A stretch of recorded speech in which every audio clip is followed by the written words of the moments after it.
আল্লাহ পাকের দরবারে লাখো কোটি শুকরিয়া আদায় করতেছি যে মহান আল্লাহ আমাদেরকে পবিত্র জুমার দিন আল্লাহর ঘর মসজিদে আসার বসার তৌফিক দান করেছেন।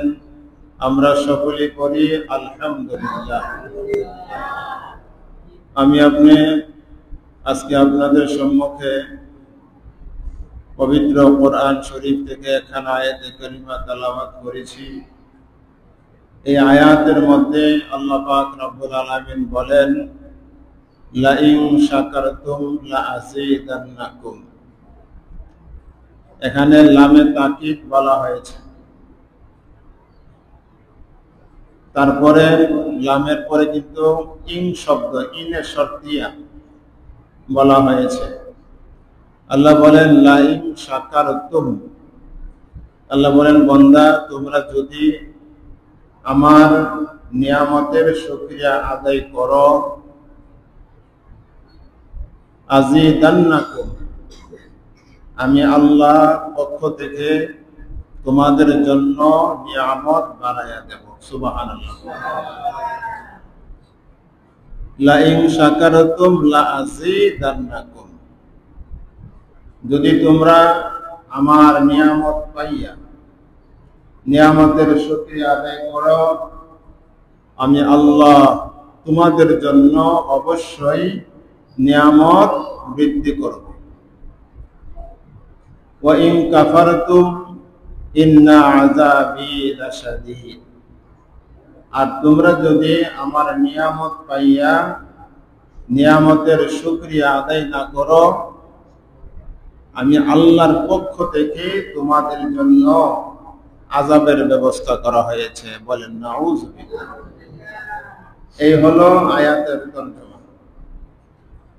আয়াতের তাফসীরের মধ্যে বলা হয়েছে, আল্লাহ পাক রব্বুল আলামিন মানুষকে যে নিয়ামত দান করেছে, নিয়ামতের শুকরিয়া আদায় করা।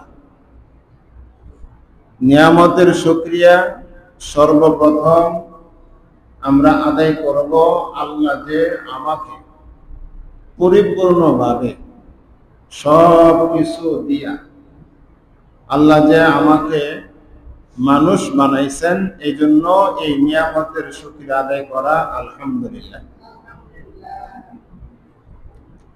যেমন এই পৃথিবীতে কত মানুষ আছে, অনেক মানুষ আছে যে মানুষের দুইটি চক্ষু নাই। আল্লাহ আমাকে দুইটি চক্ষু দিয়েছে। এই দুইটি চক্ষু দিয়ে আমি দুনিয়ার সব কিছু দেখতে পাইতেছি। আমার বিবির চেহারা দেখতে পাইতেছি, আমার সন্তানগুলি কেমন আমি দেখতে পাইতেছি। এই যে আল্লাহ আমাকে দুইটি চক্ষু নিয়ামত আমাকে দান করেছে, এই জন্য আল্লাহর দরবারে শুকরিয়া করতে হবে আলহামদুলিল্লাহ। আমার মতন কত মানুষ এই পৃথিবীতে আছে, একটি হাত নাই, একটি পা নাই, অনেকের দুইটি হাত নাই। আল্লাহ আমাকে পরিপূর্ণভাবে দুইটি হাত দিয়েছে, এই জন্য আমার জবান দিয়ে বের হবে আলহামদুলিল্লাহ।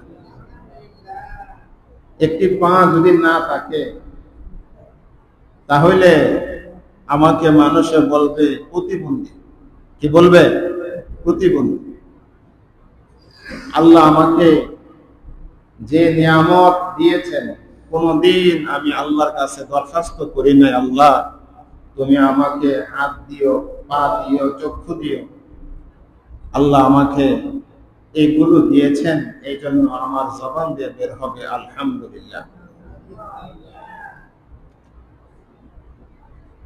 এই পৃথিবীতে আল্লাহ পাক রব্বুল আলামিন অনেক মানুষ আল্লাহ দুনিয়াতে পাঠাইছেন, যে মানুষের সব ঠিক আছে, কিন্তু সে জবান দিয়া কথা বলতে পারে না।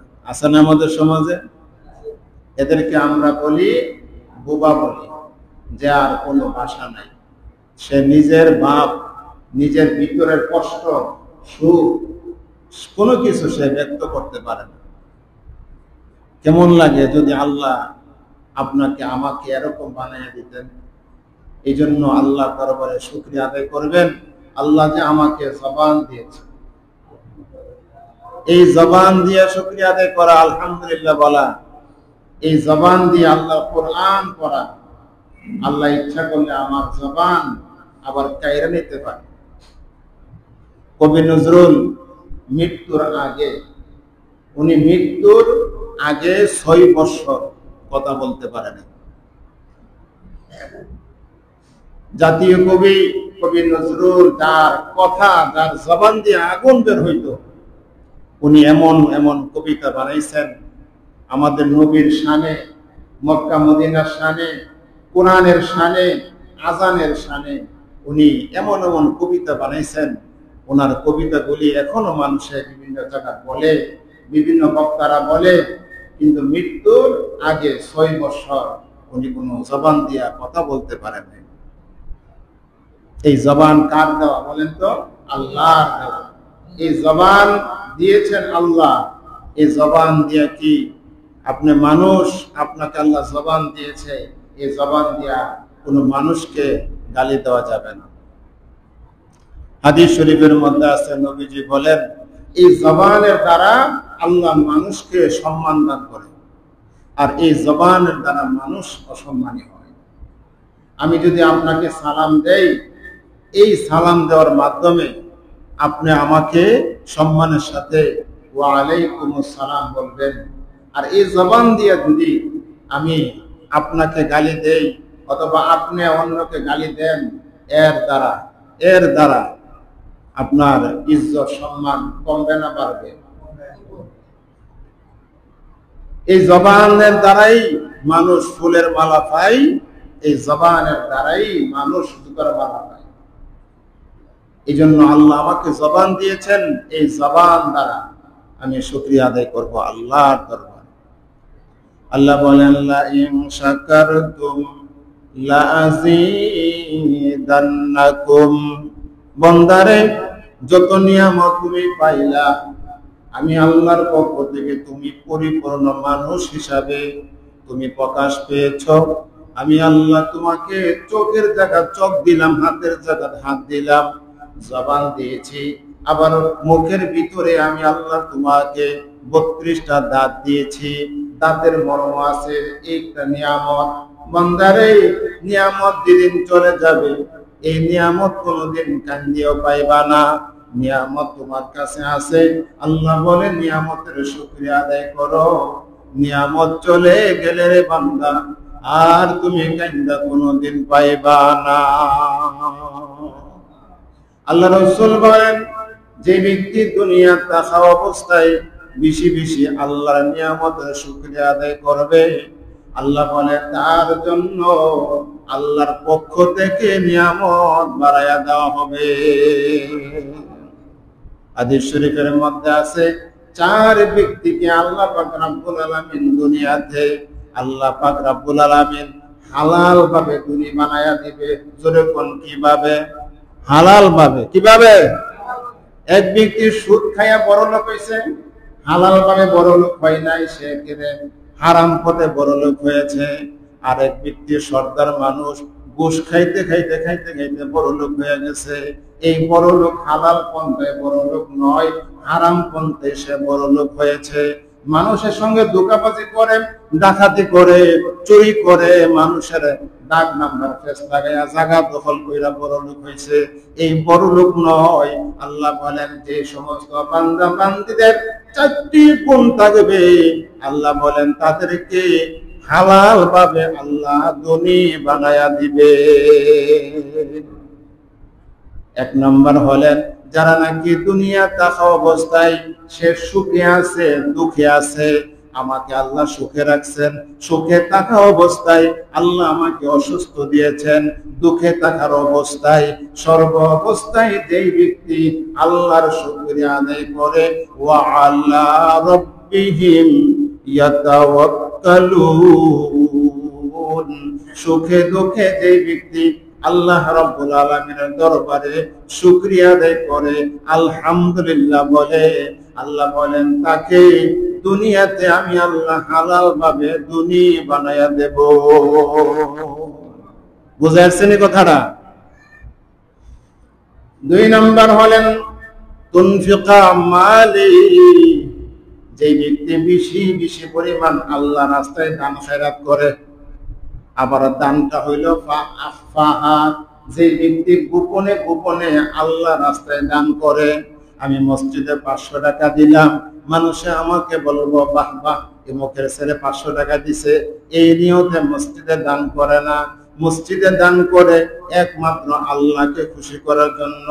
দুনিয়ার মানুষ আমাকে ভালো বললে কি হবে, আমাকে মন্দ বললে কি হবে, আল্লাহ যদি আমার দানটা কবুল করে, এই জন্য একমাত্র আমি রেজাই মাওলা, আল্লাহকে খুশি করার জন্য দান করলাম। যে ব্যক্তি আল্লাহর সন্তুষ্টির জন্য আল্লাহ রাস্তায় দান করবে, আল্লাহ বলেন আমি আল্লাহ তাকে হালাল ভাবে ধনী বানায়া দেব। কিভাবে আল্লাহ ধনী বানাবে? হাদিস শরীফের মধ্যে আছে, নবীজি বলেন কোন ব্যক্তি যদি আল্লাহ রাস্তায় 1 টাকা দান করে, জোরে কোন কয় টাকা? আল্লাহ বলেন সওয়াবের বেলায় আল্লাহ বলেন আমি তাকে 10 গুণ থেকে 70 গুণ বাড়ায়া সওয়াব দান করব। সুবহানাল্লাহ। এই জন্য যে ব্যক্তি বেশি বেশি আল্লাহ রাস্তায় দান খয়রাত করে, আল্লাহ পাক রব্বুল আলামিন তাকে ধনী বানায়া দিবে। 3 নম্বর হলেন যে ব্যক্তি নিজের গুনাহের কথা স্মরণ করিয়া বেশি বেশি আস্তাগফিরুল্লাহ আস্তাগফিরুল্লাহ বলেন সবাই, আস্তাগফিরুল্লাহ আস্তাগফিরুল্লাহ আস্তাগফিরুল্লাহ। রাস্তা দিয়ে হাঁটতেছে, আস্তাগফিরুল্লাহ অর্থ হলো আল্লাহ আমাকে ক্ষমা করো, আল্লাহ আমাকে। কিন্তু অনেকে বলে, অনেক সময় দেখা যায়, অনেক মাইকে শুনি, অনেকে বলে আস্তাগফিরুল্লাহ, নাউজুবিল্লাহ বলেন আস্তাগফিরুল্লাহ। আস্তাক জবর তাক কয়ে দিলেন, তাহলে এর অর্থ হলো আস্তাগফিরুল্লাহ, তাও গইন জবর তাও, আস্তাগফিরুল্লাহ অর্থ হলো আল্লাহ তুমি আমাকে মাফ করো। আর আস্তাগফিরুল্লাহ অর্থ হলো আল্লাহ তুমি আমারে কাফের বানাইয়া দাও, নাউজুবিল্লাহ বলেন। কেমন হলো অর্থটা? অনেক সময় দেখি এদিকটা বলে মাইক আস্তাগফিরুল্লাহ বলে, নাউজুবিল্লাহ। বলতে হবে আস্তাগফিরুল্লাহ। যেই ব্যক্তি দুনিয়াতে আস্তাগফিরুল্লাহ আস্তাগফিরুল্লাহ আস্তাগফিরুল্লাহ বেশি বেশি আস্তাগফিরুল্লাহ পড়বে, আল্লাহ বলেন তাকে দুনিয়াতে আমি আল্লাহ হালাল ভাবে ধনী বানায়া দেব। এই কথাটি সবসময় খেয়াল রাখেন।